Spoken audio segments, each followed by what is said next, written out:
Welcome back to Classic Stories and Fairy Tales. I'm your host and narrator, Jerry Coble. We are still in the great book, The Life and Adventures of Robinson Crusoe by Daniel Defoe, and today we are in Chapter 13, Wreck of a Spanish Ship. I was now in the 23rd year of my residence in this island, and was so naturalized to the place and the manner of living that, could I but have enjoyed the certainty that no savages would come to the place to disturb me, I could have been content to have capitulated for spending the rest of my time there, even to the last moment, till I had laid me down and died, like the old goat in the cave. I had also arrived to some little diversions and amusements, which made the time pass a great deal more pleasantly with me than it did before. First, I had taught my Pole, as I noted before, to speak, and he did it so familiarly and talked so articulately and plain that it was very pleasant to me. And he lived with me no less than 26 years. How long he might have lived afterwards, I know not, though I know they have a notion in the Brazils that they live 100 years. My dog was a pleasant and loving companion to me for no less than 16 years of my time, and then died of mere old age. As for my cats, they multiplied, as I have observed, to that degree that I was obliged to shoot several of them at first, to keep them from devouring me and all I had. But at length, when the 2 old ones I brought with me were gone, and after some time continually driving them from me, and letting them have no provision with me, they all ran wild into the woods, except 2 or 3 favorites, which I kept tame, and whose young, when they had any, I always drowned. And these were part of my family. Besides these, I always kept 2 or 3 household kids about me, whom I taught to feed out of my hand, and I had 2 more parrots, which talked pretty well, and would all call, "Robinson Crusoe," but none like my first, nor, indeed, did I take the pains with any of them that I had done with him.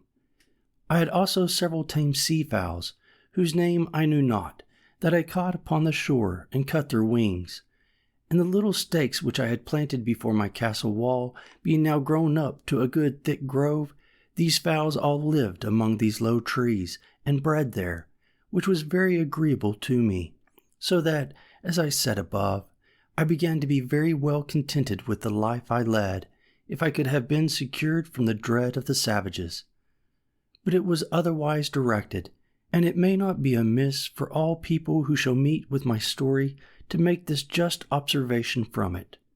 how frequently in the course of our lives the evil which in itself we seek most to shun, and which, when we are fallen into, is the most dreadful to us, is oftentimes the very means or door of our deliverance,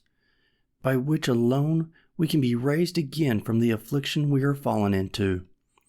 I could give many examples of this in the course of my unaccountable life,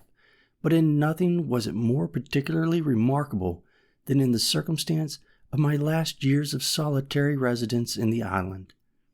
It was now the month of December, as I said above, in my 23rd year, and this,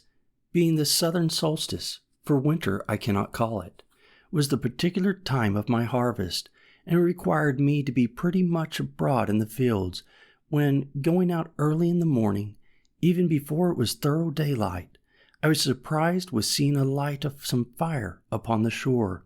at a distance from me of about 2 miles, toward the part of the island where I had observed some savages had been as before, and not on the other side, but to my great affliction it was on my side of the island. I was indeed terribly surprised at the sight, and stopped short within my grove, not daring to go out, lest I might be surprised. And yet I had no more peace within, from the apprehensions I had that if these savages, in rambling over the island, should find my corn standing or cut, or any of my works or improvements, they would immediately conclude that there were people in the place, and would then never rest till they had found me out. In this extremity I went back directly to my castle, pulled up the ladder after me, and made all things without look as wild and natural as I could. Then I prepared myself within, putting myself in a posture of defense. I loaded all my cannon, as I called them, that is to say, my muskets, which were mounted upon my new fortification, and all my pistols, and resolved to defend myself to the last gasp, not forgetting seriously to commend myself to the divine protection, and earnestly to pray to God to deliver me out of the hands of the barbarians. I continued in this posture about 2 hours, and began to be impatient for intelligence abroad, for I had no spies to send out. After sitting a while longer, and musing what I should do in this case, I was not able to bear sitting in ignorance longer, so setting up my ladder to the side of the hill, where there was a flat place, as I observed before, and then pulling the ladder after me, I set it up again, and mounted the top of the hill, and pulling out my perspective glass, which I had taken on purpose, I laid me down flat on my belly on the ground, and began to look for the place. I presently found there were no less than 9 naked savages sitting round a small fire they had made, not to warm them, for they had no need of that, the weather being extremely hot, but, as I supposed, to dress some of the barbarous diet of human flesh which they had brought with them, whether alive or dead I could not tell. They had 2 canoes with them, which they had hauled up upon the shore, and, as it was then ebb of tide, they seemed to me to wait for the return of the flood to go away again. It is not easy to imagine what confusion this sight put me into, especially seeing them come on my side of the island, and so near to me. But when I considered their coming must be always with the current of the ebb,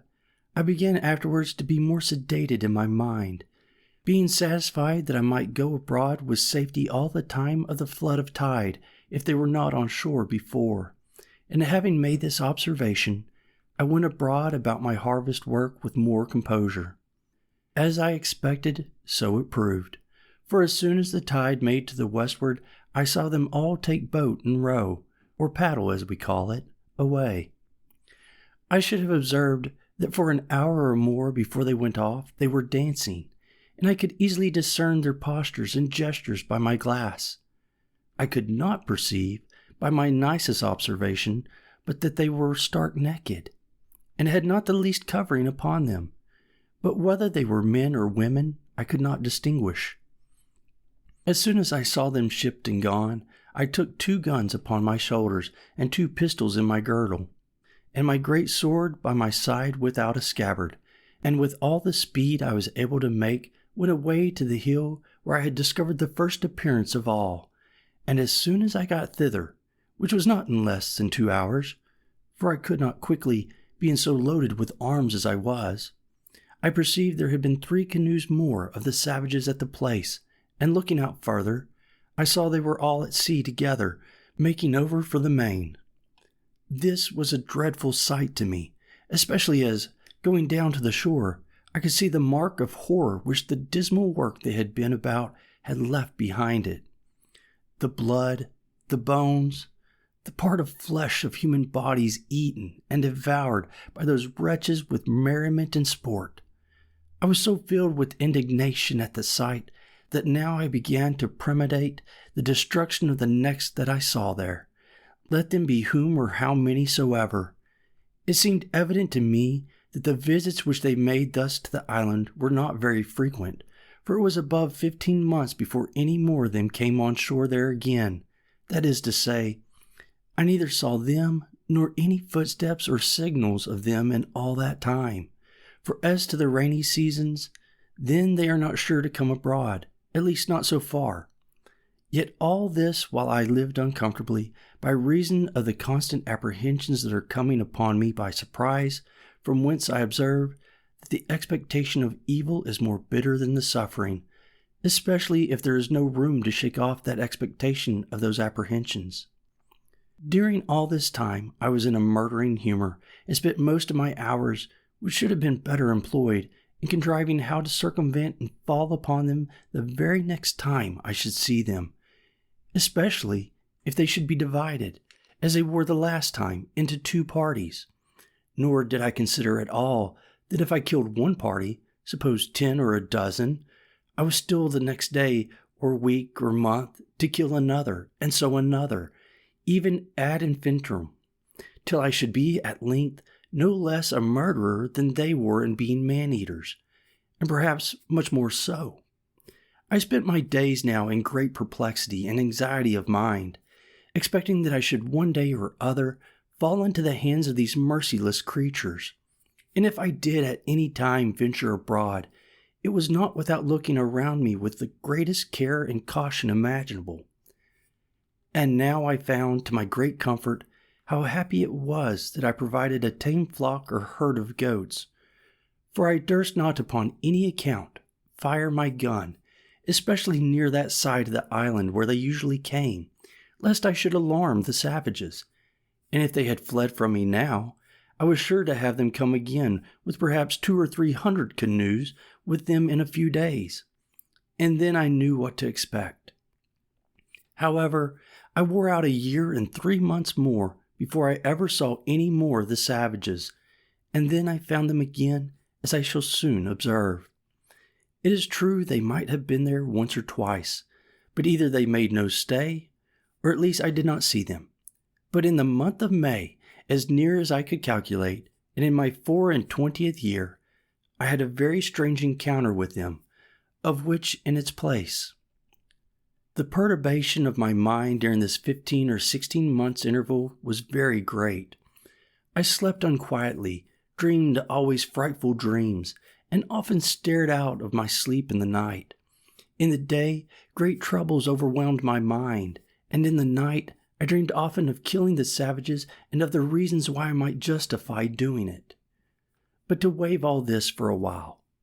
It was in the middle of May, on the 16th day, I think, as well as my poor wooden calendar would reckon, for I marked all upon the post still. I say, it was on the 16th of May that it blew a very great storm of wind all day, with a great deal of lightning and thunder, and a very foul night it was after it. I knew not what was the particular occasion of it, but as I was reading in the Bible, and taken up with very serious thoughts about my present condition,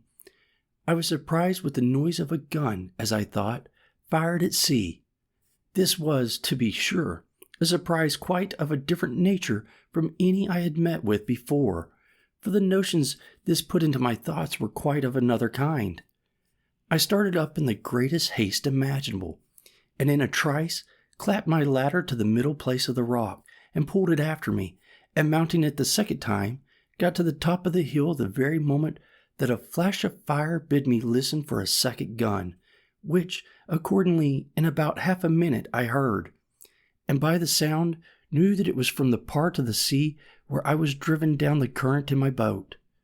I immediately considered that this must be some ship in distress, and they had some comrade or some other ship in company, and fired these for signals of distress and to obtain help.